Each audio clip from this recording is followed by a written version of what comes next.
Bienvenue. Dans cette vidéo, je vais vous donner un bref aperçu de l'outil de gestion des données d'enquête, généralement appelé SDMT, utilisé par le projet Soils for Africa.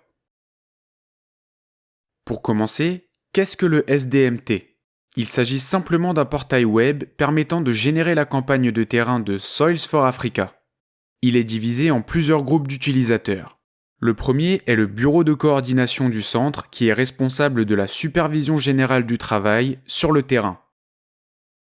Nous avons les coordinateurs des centres régionaux qui sont chargés de superviser les activités d'une région particulière.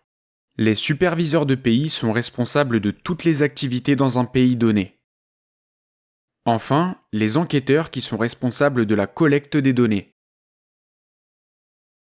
Les principaux modules du SDMT comprennent le Surveyor Onboarding Management, où un enquêteur postule pour être pris en compte dans la campagne de travail sur le terrain.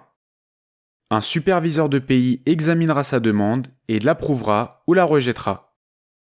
Il pourra ensuite recevoir des notifications sur le statut de sa demande et accéder au tableau de bord des enquêteurs. Il y a aussi la validation des points d'échantillonnage. Il y a les unités primaires, secondaires et tertiaires. La validation des points est effectuée par les superviseurs de pays au niveau des unités d'échantillonnage primaires. Le module de gestion des tâches permet à un superviseur de pays de créer une tâche et de lui attribuer des points d'échantillonnage. Un enquêteur est également affecté à une tâche particulière et il pourra recevoir une notification d'attribution de tâche et accéder aux points impliqués dans cette tâche particulière.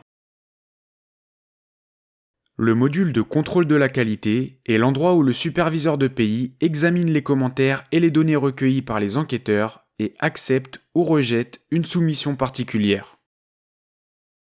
Enfin, nous avons le modèle de rapport qui donne aux différents utilisateurs l'accès aux rapports partagés par un pays particulier, une région ou l'ensemble du travail sur le terrain.